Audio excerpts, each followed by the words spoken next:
Late at night, while fixing the bulb in the bedside lamp, I discovered a hidden camera inside, pointed straight at our marriage bed. Instead of ripping it out, I quietly reassembled everything and said nothing. 3 days later, my son-in-law casually asked about the house insurance, a detail we had discussed only in the bedroom at night. He thought we were clueless old folks. He had no idea we had already caught him red-handed. Now he will face the real consequences. We caught him. Before continuing, subscribe to the channel and write in the comments what time it is in your region right now. My name is Harold Pierce. I'm 64 years old, retired detective from the Austin Police Department, 32 years on the force, 4 years sitting on my porch wondering what to do with my hands. Turns out the answer was clocks. Antique clocks, specifically. Got a workshop in the garage now with 47 of them, all ticking in different rhythms. Virginia says it sounds like a heartbeat factory. She's not wrong. There's something peaceful about bringing those old mechanisms back to life. Every gear, every spring, every tiny screw has its place. Virginia, my Ginny. We met 41 years ago at a charity fundraiser downtown. She was 21, working the registration table in a blue dress that matched her eyes, and I was a rookie cop who'd been dragged there by my sergeant. She smiled at me, and I swear my brain just stopped working. Stood there like an idiot for a good 30 seconds before I remembered how to form words. Asked her to dance 3 times that night. She said yes twice and laughed at me once. I've been trying to make her laugh ever since. She was a pediatric nurse for 28 years. Retired 2 years before me. Now she's got an orchid greenhouse out back with 83 plants, each one logged in a little journal she keeps. Temperature, humidity, bloom dates, feeding schedules. She treats those flowers better than most people treat their children. Speaking of children, our daughter Melissa moved back in 8 months ago, her and her husband Jason. Just temporary, she said on the phone. Jason's between jobs. We just need a few months to get back on our feet. Ginny was hesitant. I told her it would be fine. Family helps family. 8 months later, they're still here, and the only thing on its feet is the pile of dirty dishes Jason leaves in the sink every night. Jason Carter, 38 years old. IT consultant, which as far as I can tell means he sits in our guest room on conference calls and tells people their computers are broken.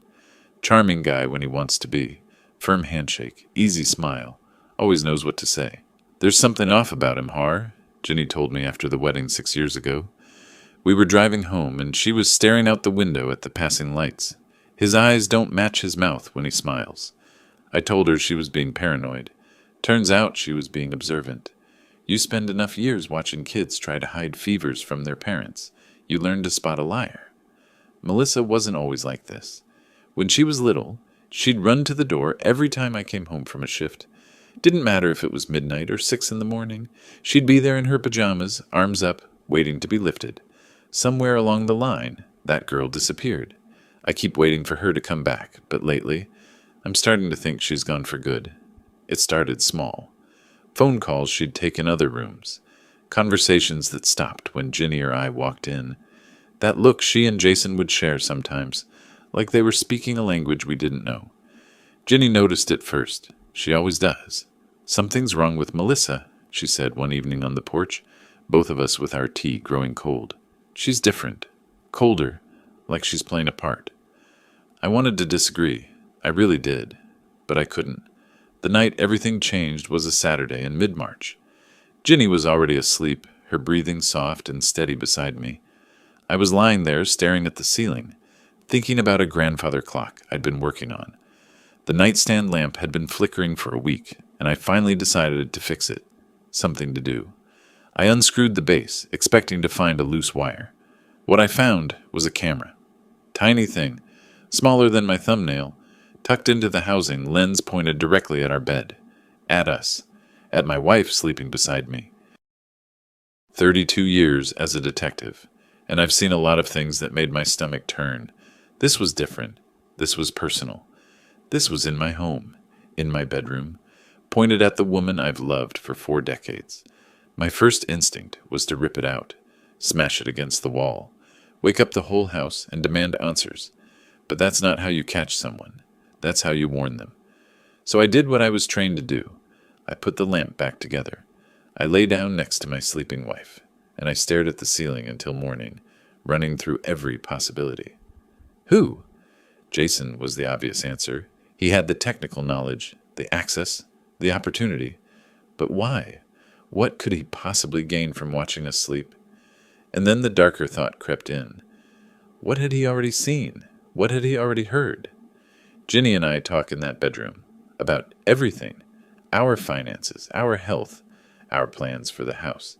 Things we haven't told anyone else. When the sun finally came up, I didn't wake her with words. I touched her shoulder gently, put my finger to my lips, and pointed at the lamp. Her eyes went wide. She started to speak, and I shook my head. I grabbed a notepad from the kitchen and wrote, "Camera in the lamp. Don't say anything. Follow me." We went to the porch, the one place in this house I was certain was clean. And there, with the morning birds singing and the coffee getting cold, I told my wife that someone had been watching us. She didn't cry. She didn't panic. She looked at me with those blue eyes, and I saw the same thing I felt. Not fear. Fury. When Harold showed me those words on the notepad, my first thought wasn't shock. It was confirmation. I'd known something was wrong for months. I just couldn't name it. A feeling in my gut. A prickling at the back of my neck. The sense that eyes were following me even when I was alone. I'd told myself I was being paranoid. Now I knew I wasn't. We sat on that porch for nearly an hour, speaking in whispers even though we were outside. Harold told me everything. The flickering lamp, the hidden lens, the sleepless night spent staring at our ceiling. I watched his face as he spoke, and I saw something I hadn't seen in years. The detective was back. That sharp, focused look he used to get when he was working a case. Only this time, the case was our own home. "It's Jason," I said. Not a question. Harold nodded slowly. "Has to be. He's the only one with the know-how." But why? That was the question that kept circling my mind. Why would our son-in-law plant a camera in our bedroom? And then, like puzzle pieces clicking together, the last 8 months started to make terrible sense. I remembered the morning in January when I'd mentioned to Harold, while we were getting ready for bed, that my old friend Martha was coming to visit. I hadn't told anyone else. The next day, Melissa asked if that lady Martha was still planning to come. Said she'd overheard us talking in the hallway. Except she couldn't have. Our bedroom door was closed. She was in the guest room on the other side of the house. I remembered the evening in February when Harold and I discussed getting our roof inspected. 2 days later, Jason casually mentioned at breakfast that he knew a guy who could give us a good deal on roofing. We'd never said a word to him about it. We'd never mentioned the roof at all outside our bedroom.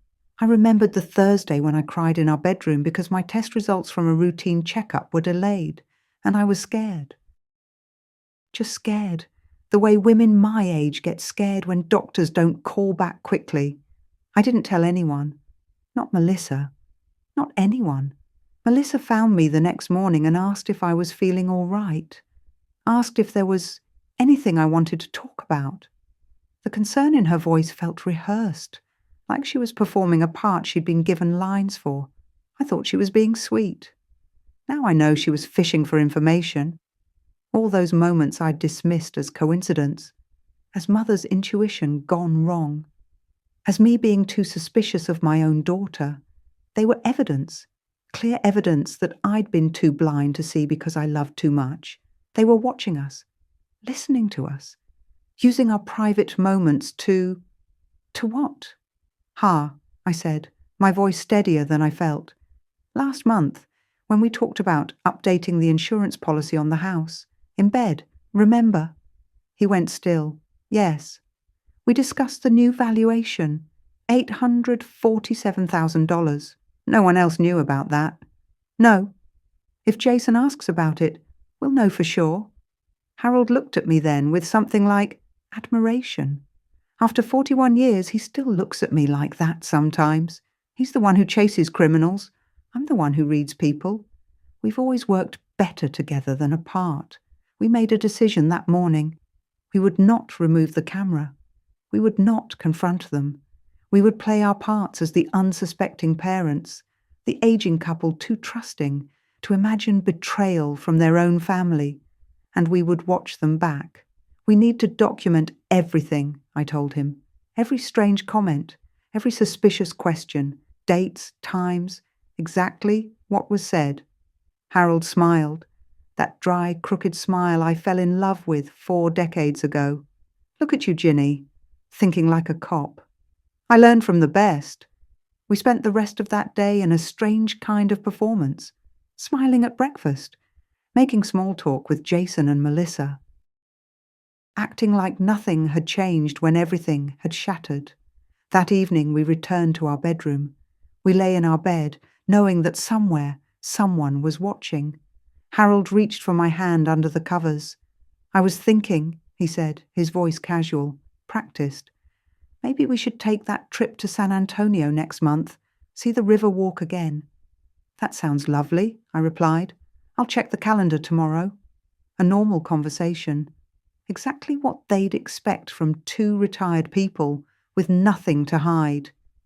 Inside, my heart was pounding, because this was the beginning of something. I didn't know what yet, but I knew Harold, and I knew myself, and I knew that whoever had violated our home had made a terrible mistake. They thought they were watching prey. 2 old deer, unaware of the wolves circling them. They didn't realize they'd woken up the hunters. They didn't know that the prey had teeth. Harold squeezed my hand 3 times. Our old signal going back 30 years. I love you. I squeezed back 4 times. I love you more. In the morning I started my journal. A small leather notebook hidden in my greenhouse among the orchid logs where no one would ever think to look.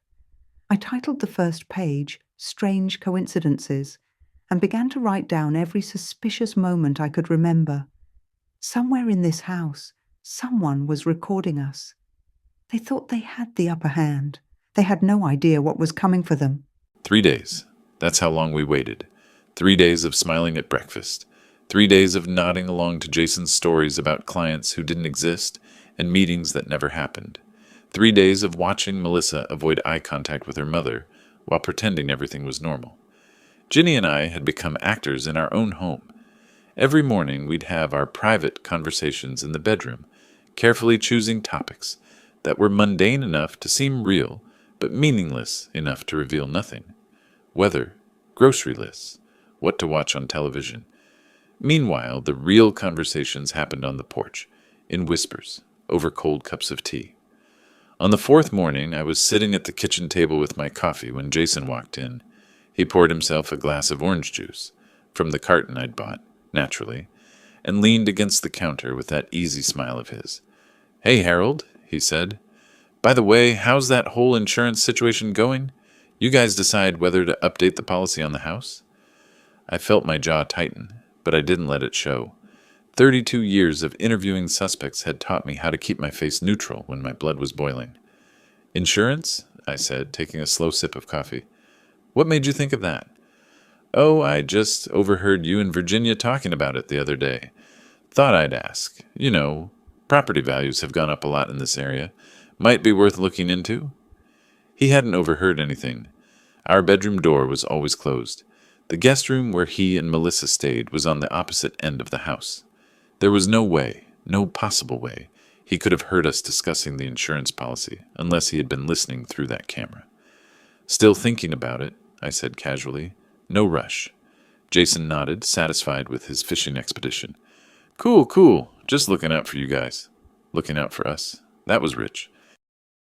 After he left for one of his phantom client meetings, I found Ginny in the greenhouse. She was misting her orchids, but I could see the tension in her shoulders. "He asked about the insurance," I said quietly. She set down the spray bottle. "The policy we only discussed in the bedroom. 3 nights ago, around 11. So now we know." I nodded. "Now we know." We stood there among her orchids, surrounded by the humid warmth and the green leaves, and I felt something shift inside me. For the past few days I'd been angry, hurt, confused, but standing there with Ginny, watching the reality settle onto her face, the anger crystallized into something colder, something more useful. I'm calling Norman Bennett, I told her. He's an attorney. Used to be a prosecutor back when I was on the force. He specializes in family law now, protecting seniors from this kind of thing. Ginny's eyes met mine. You think it's that serious? Someone put a camera in our bedroom, Ginny. Our son-in-law is listening to our private conversations and then using that information to... I stopped. To what? That was still the question. I don't know what they're planning, but I know it isn't good. That afternoon, I called Norman from my truck parked outside a hardware store. Old habits. No chance of being overheard. I told him I needed to meet about a delicate matter. He didn't ask questions. Good attorneys never do. He just gave me an appointment for the next day. That evening, Ginny and I sat on the porch like we always did. The sunset painted the sky, orange and pink, and somewhere down the street, someone was grilling burgers. It smelled like summer, like normal life, like the life we'd had before all of this. What do you think they want? Ginny asked softly. I'd been thinking about that question for days. Money? It's always money. Jason's been between jobs for 8 months. They're living in our house, eating our food, and he's still wearing designer watches. He has debts, Ginny said. Melissa mentioned something about investments that didn't work out. She seemed embarrassed. How much? She didn't say, but enough that they couldn't afford their apartment anymore. I watched a cardinal land on the fence post, its red feathers bright against the fading light. Our house is worth $847,000. Our retirement accounts have another $200,000. If something happened to us, Melissa would inherit everything. The words hung in the air between us. I hadn't wanted to say them, hadn't wanted to think them, but there they were. They wouldn't, Ginny whispered, but I could hear the doubt in her voice. I don't think they'd hurt us physically, I said slowly, but there are other ways to take control of someone's assets. Guardianship, power of attorney, get a doctor to say we're not competent to manage our own affairs, and suddenly Melissa's making all the decisions. Ginny was quiet for a long moment. When she spoke, her voice was steady, calm. The voice I'd heard 1,000 times when she was dealing with a difficult patient or a scared child. The voice that meant she'd made a decision. Then we need to be smarter than them. I reached over and took her hand. We will be. We caught them here. They don't know we know. That's our advantage. She was right. In any investigation, information is power. And right now, we had information they didn't know we had. I smiled at my wife, my partner of 41 years. You know what this means, don't you? What? It means the hunt is on. I squeezed her hand. And this time, we're the ones doing the hunting. The next morning, Harold and I drove downtown to meet with Norman Bennett. His office was on Congress Avenue, on the 5th floor of a building with marble floors and brass elevator doors. The kind of place that whispered money and power with every polished surface. Norman was a tall man in his late 50s, with silver hair and kind eyes that turned sharp the moment Harold started explaining our situation. He listened, without interrupting, his pen moving steadily across a yellow legal pad. When Harold finished, Norman leaned back in his chair and let out a long breath. What you're describing, he said carefully, is illegal surveillance.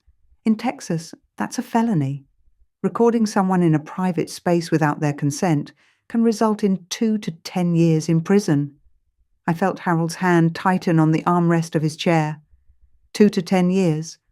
Our son-in-law could go to prison. But, Norman continued, we need proof. We need to document that the camera exists, that Jason placed it there, and ideally, we need evidence of why he did it. Motive matters. How do we get that? I asked. Norman looked at me with something like respect. You've already started. Keep playing along. Don't remove the camera. Don't let them know you're aware of it. And start gathering evidence of their intentions. What kind of evidence? Anything that shows they're interested in your finances, your health, your mental state. If they're planning what I think they're planning, they'll start laying groundwork. Questions about your memory, suggestions that you might need help managing things. He paused. Have they done any of that? I thought about Melissa asking if I was feeling all right, about Jason's casual questions about our investments, about the way they'd been watching us for months, gathering ammunition. Yes, I said, they have. Norman nodded grimly. Then we need to move carefully. I want you to create a paper trail. Document everything in writing. Dates, times, exact quotes.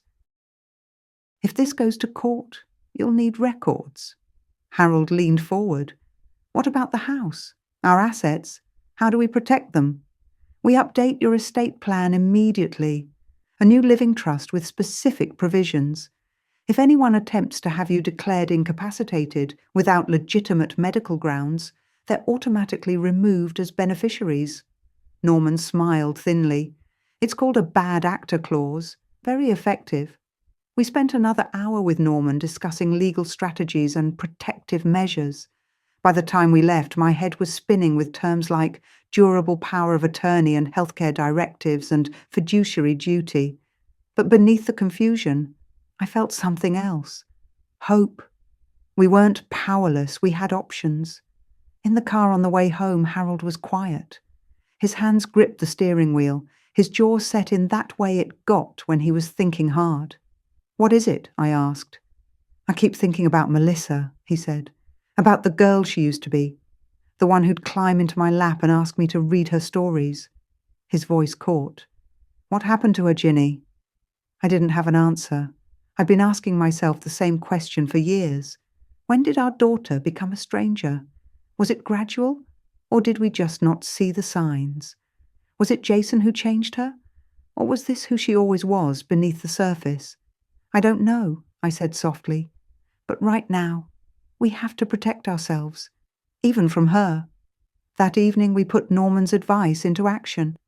We sat in our bedroom with the lamp glowing softly, knowing the camera was watching, and we performed.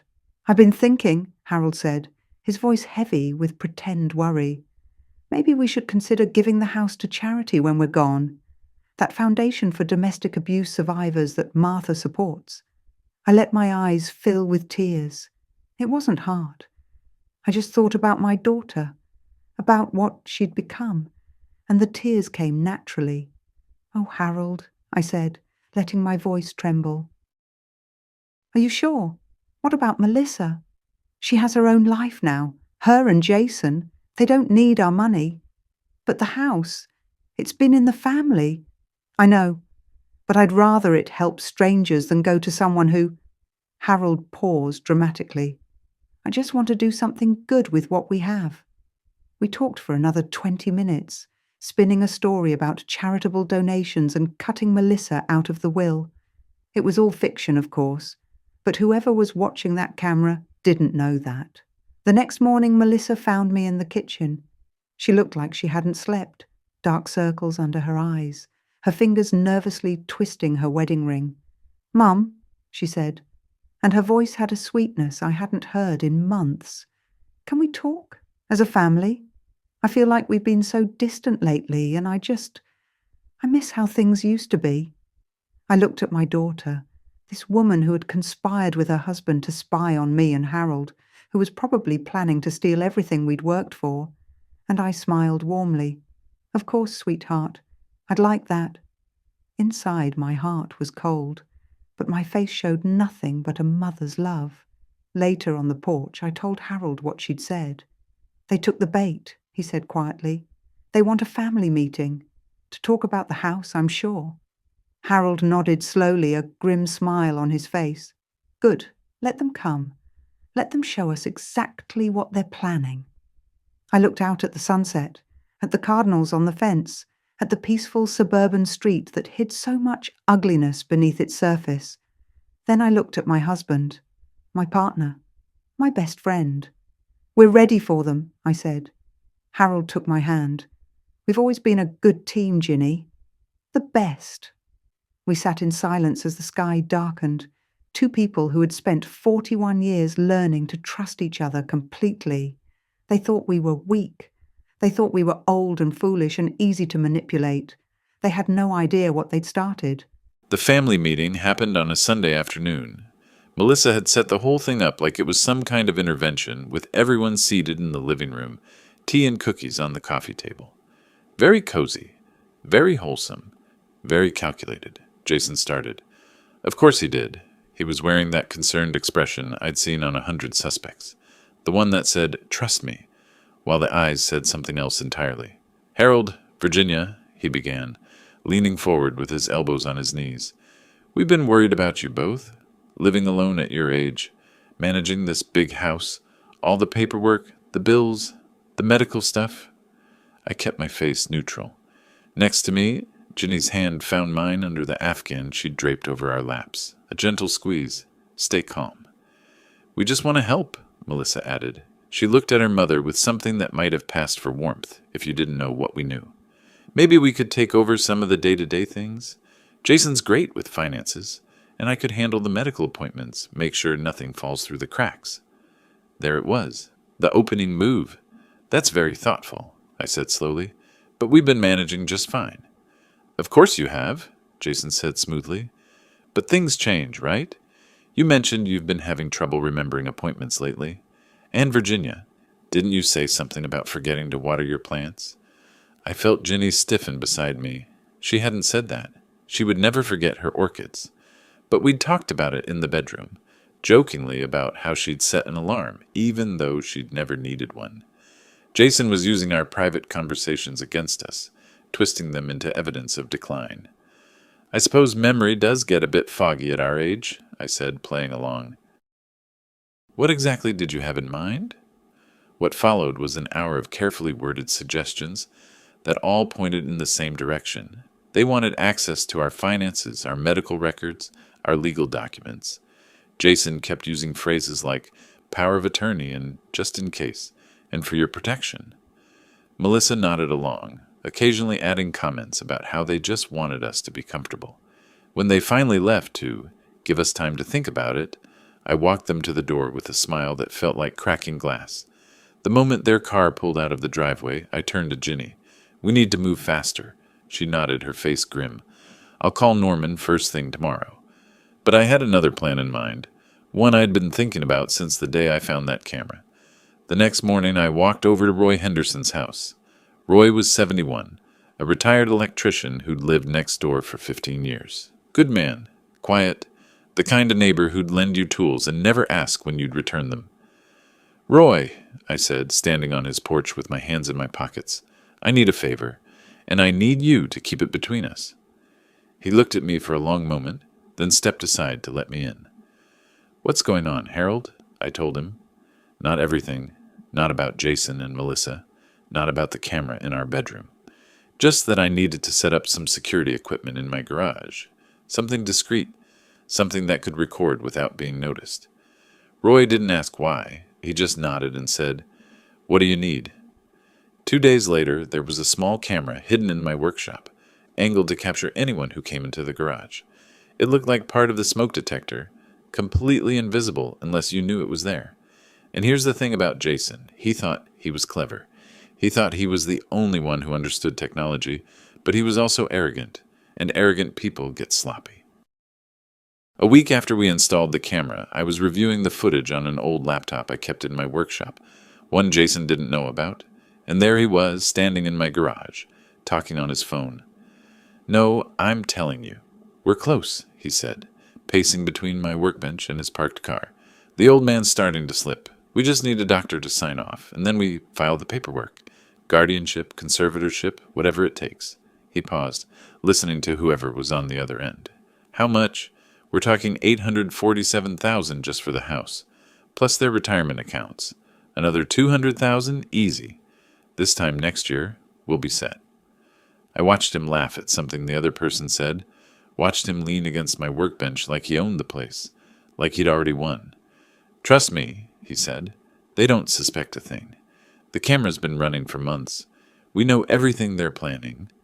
My hands were shaking as I saved the video file, not from fear, from rage. This man had invaded our home, violated our privacy, and was now plotting to steal everything we'd built. But here's what he didn't know. I had him on video, admitting to everything. That evening I showed Ginny the footage on the porch, the laptop balanced on the railing between us. She watched in silence, her face pale in the fading light. When it ended, she looked at me with eyes that were hard as flint. "Call Norman," she said quietly. "It's time." I nodded. "It's time." The hunt was no longer about gathering information. Now it was about setting the trap. The weeks that followed were a careful dance. Harold and I moved through our days like actors in a play, never breaking character, always aware that we were being watched. Norman had helped us create a new living trust with the bad actor clause he'd mentioned. If anyone tried to have us declared incapacitated without legitimate medical grounds, they would automatically lose any claim to our estate. We signed the documents in his office, witnessed by his paralegal, everything perfectly legal. Meanwhile, I kept my journal. Entry after entry of strange comments, suspicious questions, moments that proved someone was listening to our private conversations. By the middle of the following month, I had 23 documented incidents. Melissa grew bolder. She started making comments about my memory during dinner, little remarks designed to plant seeds of doubt. "Mum, you already told me that story yesterday. Don't you remember?" I hadn't. I never repeated stories, but I smiled and played along, pretending to be flustered. "Oh dear, did I? I'm sorry, sweetheart. My mind must be going." The look she exchanged with Jason made my stomach turn, but I kept smiling. Then came the dinner party. Jason announced one evening that he'd invited an old friend to join us for a meal, a doctor named Stephen Morris. "He's been wanting to meet you both," Jason said casually. "I've told him so much about you." I knew immediately what this was. A doctor, coming to observe us, to gather ammunition for whatever paperwork they were planning to file. Harold and I exchanged a look across the dinner table. He raised one eyebrow slightly. I gave the tiniest nod. We were ready. Dr. Morris arrived that Saturday evening, a nervous-looking man in his mid-40s with thinning hair and a weak handshake. He wasn't a psychiatrist, I could tell that immediately. The way he held himself, the way he asked questions, this was a general practitioner at best, completely unqualified to evaluate cognitive function. Throughout dinner, he kept steering the conversation toward our health, our routines, our memory. "Virginia, Harold tells me you enjoy gardening. Do you find it hard to keep track of all your plants?" "Not at all," I said sweetly. "I have a journal where I record everything. Would you like to see it?" He declined, looking uncomfortable. Later, when Jason walked Dr. Morris to his car, I slipped into the kitchen where I could hear them through the window I'd left cracked open. My phone was in my pocket recording. "So what do you think?" Jason asked, his voice low. "I don't know, Jason. They seem pretty sharp to me. Trust me, it's worse than it looks. The mother forgets things all the time. The father gets confused. We just need something on paper. An evaluation that says they might need supervision. That's not really how it works. I'll make it worth your while. $5,000. All you have to do is write up a report saying they show signs of cognitive decline. You don't even have to examine them officially. Just put something together based on what I tell you." There was a long pause. I could hear the doctor shifting his weight, probably looking around to make sure no one was listening. If only he knew. "I could lose my license for this," he said finally. "Only if someone finds out. And who's going to tell? The old folks? They won't even understand what's happening until it's too late." Another pause. Then Dr. Morris said, I'll think about it. But if I do this, I need the money up front." "Done. I'll have it for you by next week." I stood in that kitchen with my heart pounding and my phone recording every word. They were trying to buy a false medical evaluation. They were planning to use a fraudulent document to take control of our lives. When Harold found me later, I played him the recording in the greenhouse, surrounded by my orchids. His face went through several expressions as he listened: surprise, anger, disgust, and finally something cold and determined. "They're going to destroy themselves," he said quietly. "We just need to let them." "The doctor might actually do it," I said. He seemed tempted. "Good, let him. Every piece of evidence they create is another nail in their coffin." I looked at my husband, this man I'd loved for 41 years, who had always protected me, who was now fighting alongside me against our own daughter. "Are you ready for what comes next?" I asked. He took my hand. I'd been ready since the night I found that camera. We stood there among the orchids, the evening light filtering through the glass, and I felt something I hadn't felt in months. Certainty. We weren't victims anymore. We weren't helpless old people waiting to be taken advantage of. We were the ones in control now. And Jason and Melissa had no idea that every move they made was being documented, recorded, and filed away for the day when the trap would finally close. That night, I lay awake in our bed, staring at the nightstand lamp that held the camera that had started all of this. Somewhere, Jason was probably watching, probably feeling smug about his clever plan. I smiled in the darkness. Let him watch. Let him think he was winning. He had no idea that we were 3 steps ahead of him, and by the time he figured it out, it would be far too late. They made their move about 6 weeks after that dinner party with Dr. Morris. The court summons arrived on a Thursday afternoon, delivered by a process server who looked apologetic about the whole thing. I stood on the porch and read the papers twice, just to make sure I understood what I was seeing. Jason and Melissa had filed a petition with the Travis County Probate Court to have Virginia and me declared incapacitated persons in need of guardianship.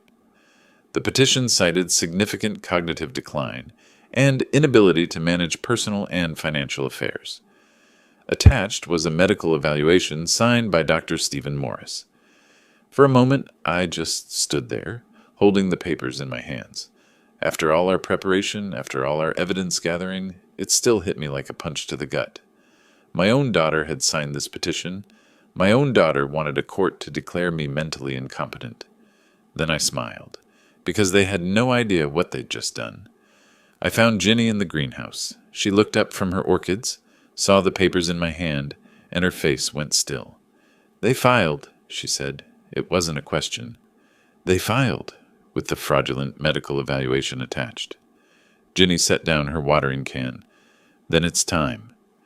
2 days later, we were sitting in Norman Bennett's office with copies of everything spread across his conference table. The court summons, the fraudulent medical evaluation, the video from my garage camera, Ginny's phone recording of Jason bribing Dr. Morris, her journal with 23 documented incidents of suspicious behavior. Norman looked at the pile and actually laughed. "They walked right into it," he said. "What happens now?" Ginny asked. "First, we file a response to their guardianship petition.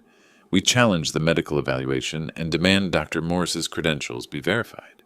Second, I file a complaint with the Texas Medical Board about the fraudulent evaluation.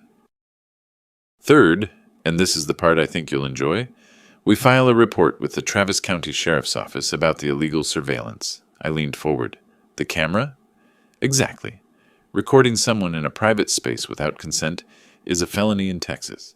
Your son-in-law is looking at real prison time." The next week was a blur of legal filings and phone calls. Norman moved fast, and the system responded.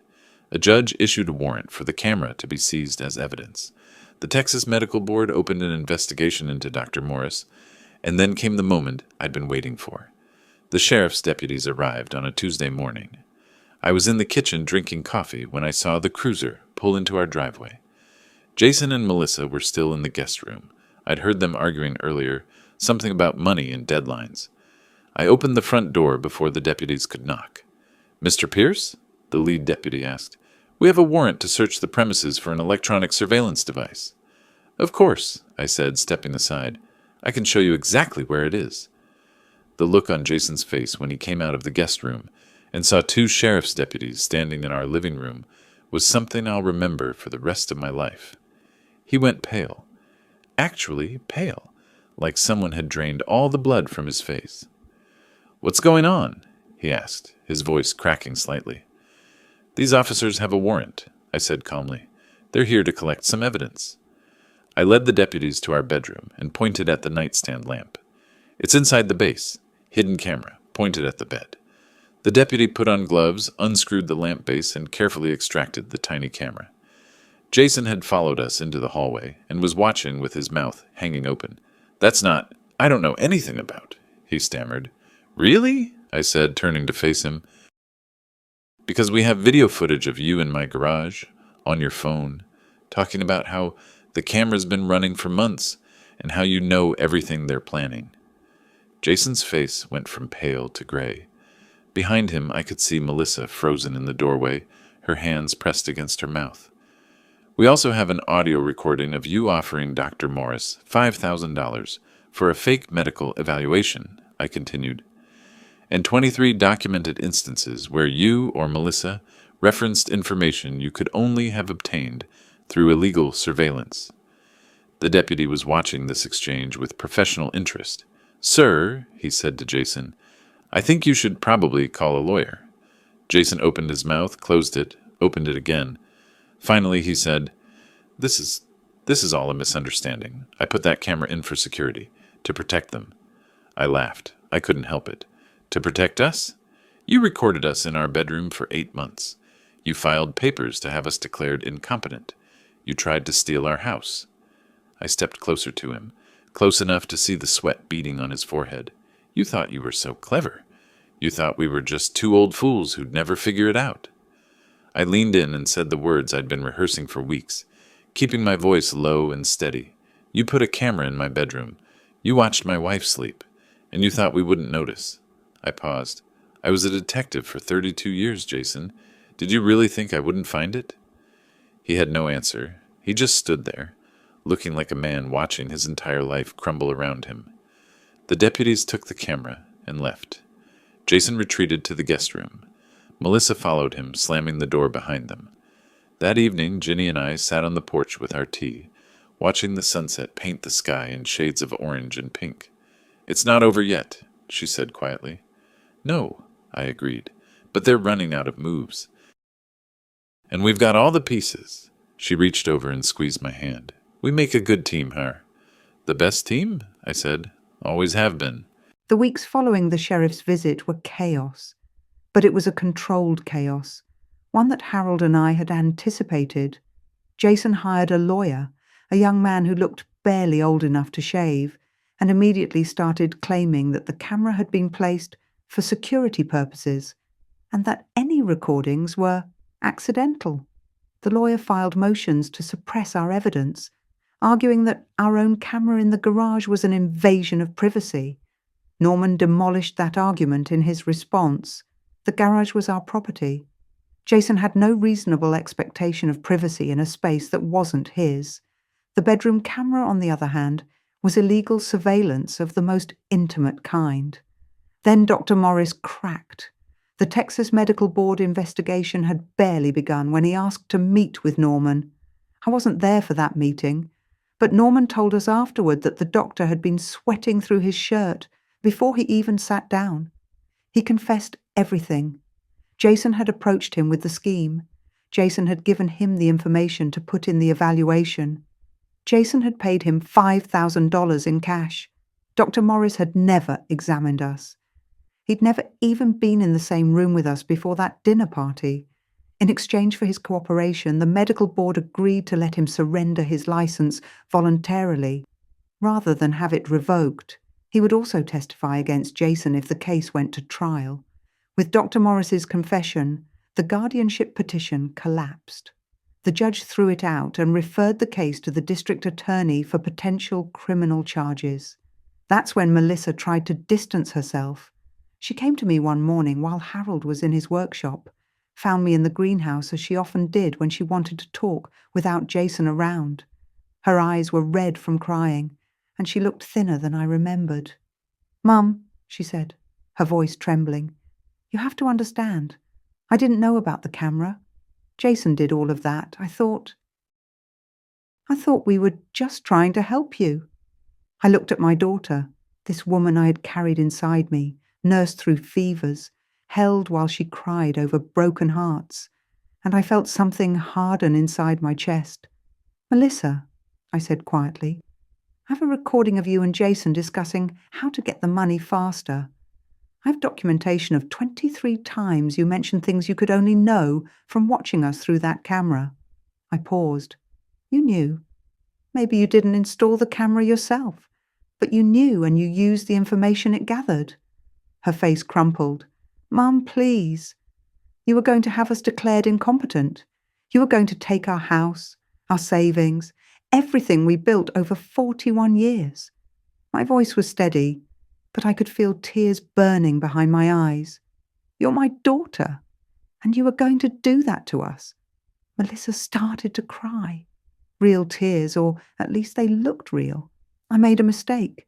Jason convinced me it was the right thing to do. He said you were going to give everything to charity anyway, that we were just speeding things up. Speeding things up. I repeated the words slowly. You were speeding up our destruction. I'm sorry, Mom. I'm so sorry.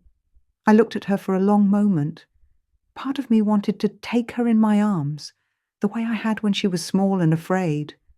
Part of me wanted to believe that she was just a victim of Jason's manipulation. But I had heard the recordings. I had read Harold's notes. I had seen the eager way she'd participated in their scheme. Sorry isn't enough, I said finally. You're going to have to live with what you've done. She left the greenhouse sobbing.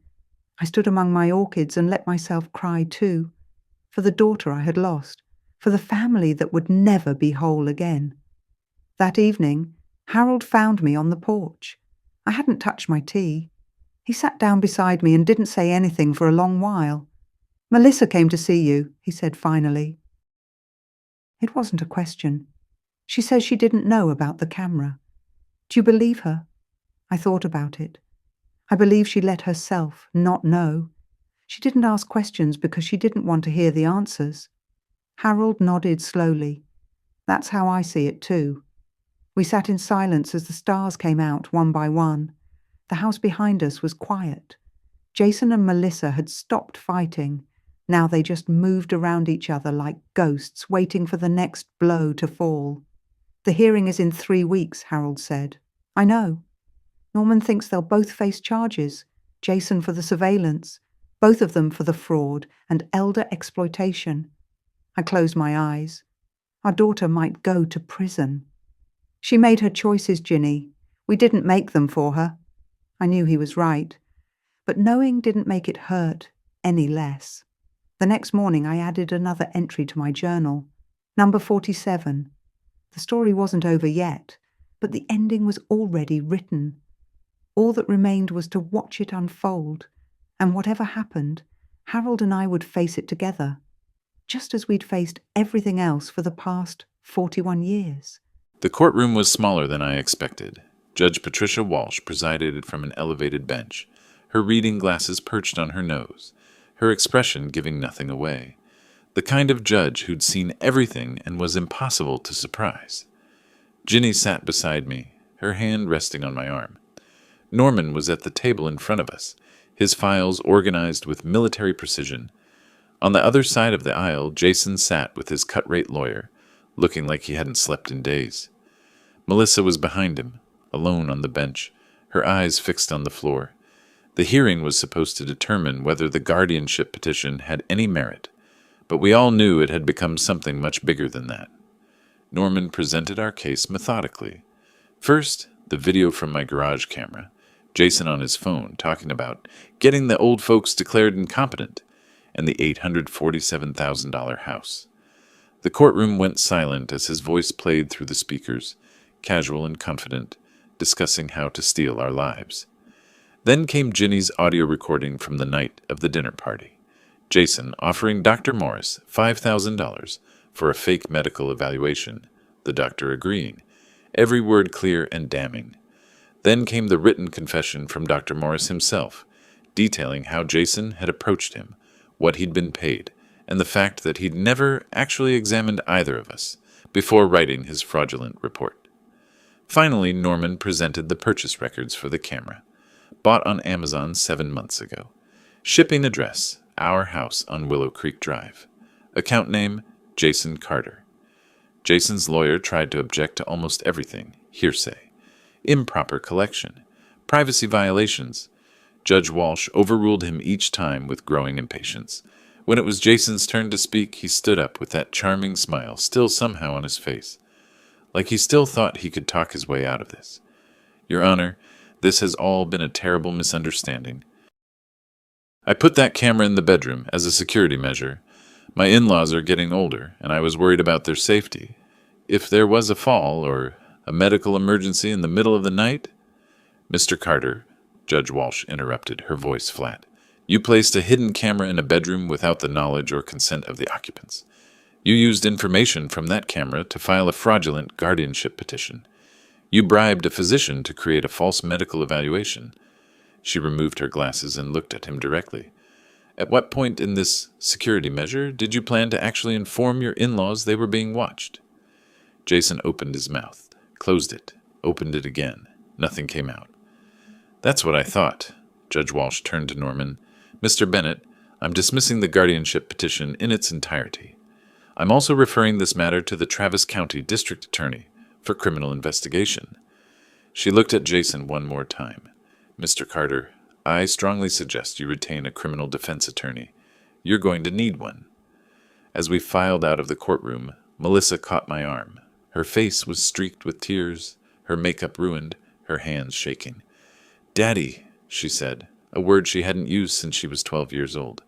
Daddy, please, you have to help us. This wasn't supposed to happen this way.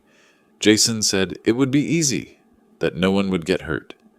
I looked at my daughter, my little girl, the one who used to run to the door when I came home from work, the one who'd trusted me to keep her safe from monsters. Now she was the monster. You wanted to take our home, I said quietly.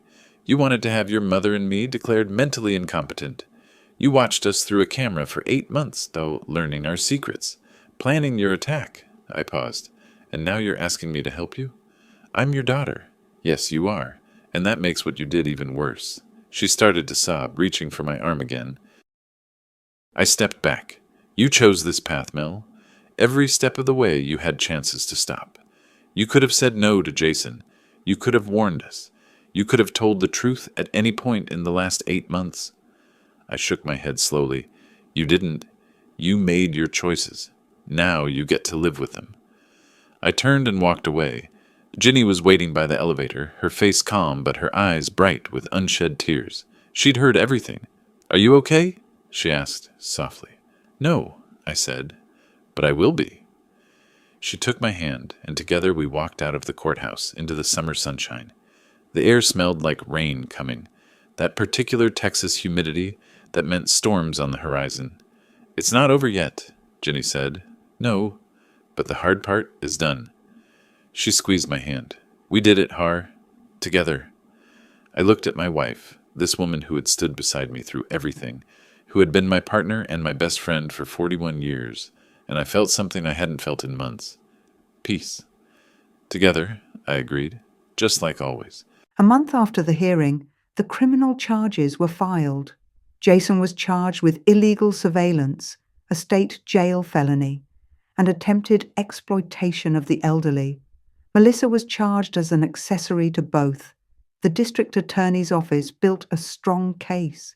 They had our recordings, Dr. Morris's testimony, the purchase records for the camera, and 47 documented incidents from my journal.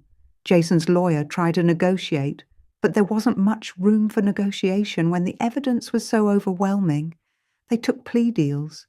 Neither of them wanted to face a jury, not with the evidence stacked against them. I think Jason finally understood that his charm wouldn't work on 12 strangers who'd seen the video of him laughing about stealing from his in-laws.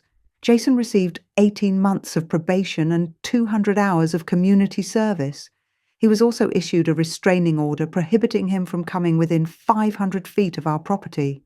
The felony conviction meant he'd never work in IT security again, the irony of which was not lost on me. A man who made his living with technology, brought down by his own arrogance with technology. Melissa received 12 months of probation. The judge noted her lack of prior criminal history and what he called her peripheral involvement, though we both knew she'd been far more than peripheral. She was also required to attend therapy sessions as a condition of her probation. Maybe the therapy will help her understand what she did. Maybe not. That's her journey now, not ours. They're divorced now. The papers were filed 3 weeks after the hearing. Jason moved to Houston. I heard through mutual acquaintances that he's living in a small apartment, working some entry-level job, trying to rebuild a life. Good riddance. Harold and I kept our word about the house.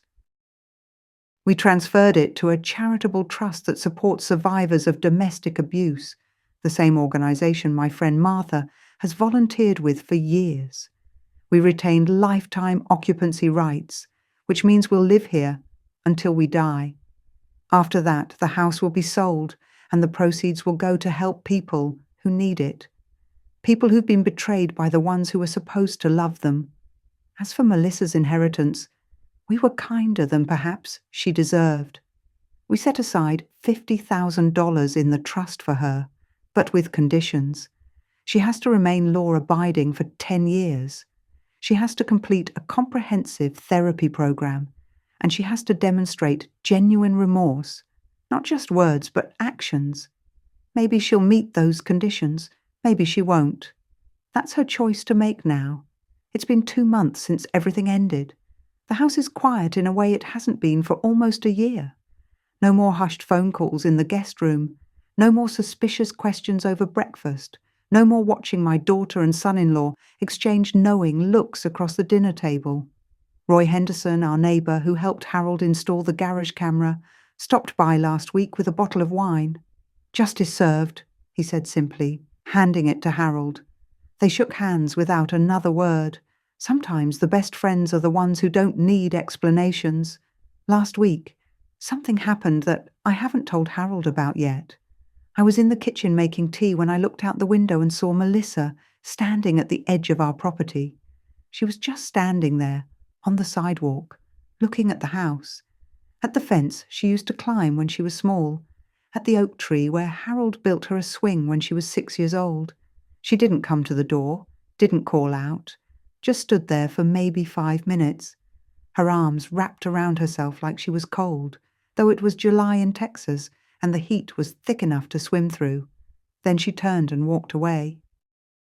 I don't know what she wanted. Forgiveness, maybe. Or just a glimpse of the home she'd tried to steal.